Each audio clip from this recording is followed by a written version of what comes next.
Kisah Manik Angkeran dan Naga Besuki. Manik Angkeran dikenal memiliki otak yang suka berpikir. Suatu hari, Manik Angkeran melihat orang yang sedang berjudi dan menyabung ayam. Ia pun tertarik dan berpikir, mereka bisa dapat uang dari menyabung ayam dan berjudi. Tidak perlu bekerja keras untuk mendapatkan uang dan menjadi kaya. Dengan pemikirannya itu, ia pulang dan memutuskan memecahkan celengannya untuk membeli ayam. Ia beli ayam yang paling besar dan kuat dari celengannya tersebut. Ayam ini pasti akan menghasilkan banyak uang untukku. Ungkap Manik Angkeran dengan sangat bersemangat dan gembira. Keesokan harinya, Manik Angkeran pun mulai menyabung ayam. Ia memenangkan banyak uang. Manik Angkeran tentu sangat puas dengan hasil tersebut dan berniat akan melakukannya lagi esok hari.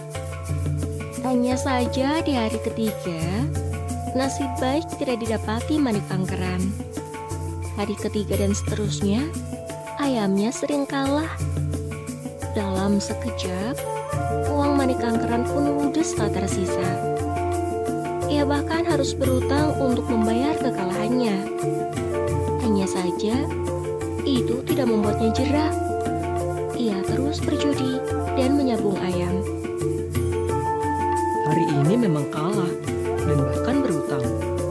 Tapi aku tidak akan menyerah sampai ayamku berhasil menang seperti dulu lagi. Ungkapnya bersemangat. Dengan kesukaannya untuk berjudi dan menyabung ayam, suatu hari ayahnya tahu perilaku anaknya itu. Apalagi, Manik Angkeran kedapatan seringkali mencuri uang milik ayahnya. Ayah pun menasihati. Anakku, berjudi dan menyabung ayam tidak akan membuatmu kaya.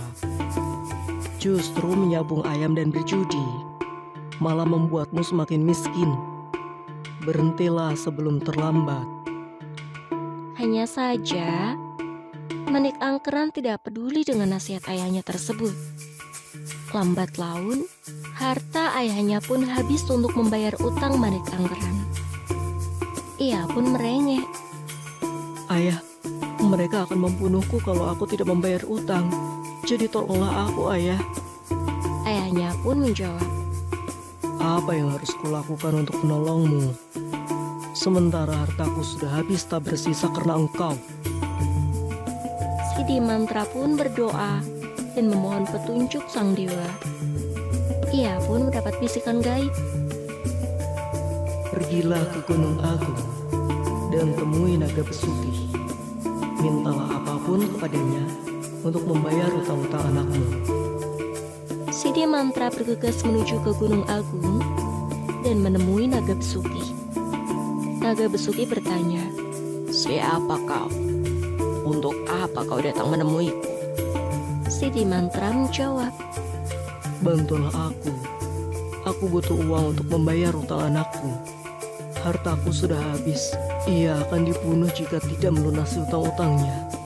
Kumohon, tolonglah aku.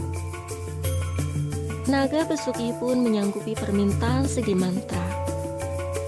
Ia masuk ke dalam gua dan keluar dengan membawa sejumlah emas dan batu permata. Si Dimantra senang. Ia juga berterima kasih kepada Naga Besuki dan berpamitan untuk pulang. Semua emas dan batu permata yang didapatkan dari Naga Besuki diberikan semua kepada Manik Angkeran. Pergilah dan lunasilah semua utangmu dengan emas dan batu permata ini. Kurasa nilainya cukup. Manik Angkeran mengangguk. Hanya saja, anggukan itu bukan tanda bahwa Manik Angkeran akan melunasi hutangnya dan berhenti berjudi. Ia masih saja melakukan perjudian hingga ia kembali merengek kepada ayahnya agar permintaannya dituruti. Ayah, maaf aku berulang lagi. Bahkan sekarang jumlahnya semakin besar. Tolonglah aku, ayah. Dengan tegas, si Dimantra menjawab, Aku sudah memberimu kesempatan dan berulang kali menolongmu. Kini aku sudah tidak bisa menolongmu lagi. Pergilah dan berusahalah sendiri. Manik Angkeran bingung. Ia tak tahu harus meminta tolong kepada siapa lagi. Ia melamun cukup lama. Tiba-tiba tercetus ide di otaknya untuk menjual genta kecil milik ayahnya. Apakah genta ini laku jika aku jual? Tanyanya pada diri sendiri. Ia pun pergi ke pasar dan berniat menjual genta tersebut. Namun, pedagang yang juga teman dari Manik Angkeran berkata bahwa genta tersebut adalah genta ajaib. Manik, genta ini adalah genta ajaib yang bisa digunakan memanggil naga besuki. Naga besuki terkenal dapat memberikan kekayaan dan membantu mengatasi masalah orang-orang. Manik Angkeran pun memiliki ide untuk menemui naga besuki. Ia bahkan menebak bahwa ayahnya mendapatkan harta sebelumnya dari naga besuki. Manik Angkeran pun melakukan perjalanan ke Gunung Agung. Di sana, ia bertemu naga besuki dan bertanya, "Perkenalkan, nama aku Manik, putra dari Sidi Mantra. Bisakah kau memberiku hartamu untuk digunakan melunasi utangku?" Naga besuki menjawab, "Banyak sekali utangmu. Kemarin ayahmu juga memintaku membayarkan utangmu. Tapi, baiklah, ini untuk terakhir kalinya. Aku akan membantumu." Manik Angkeran pun mendapatkan emas dan batu permata dari naga besuki. Namun, Manik Angkeran yang tamak memiliki niat jahat. Ia ingin menguasai semua harta naga besuki dan membunuh naga besuki saat itu juga. Ia pun melancarkan aksinya.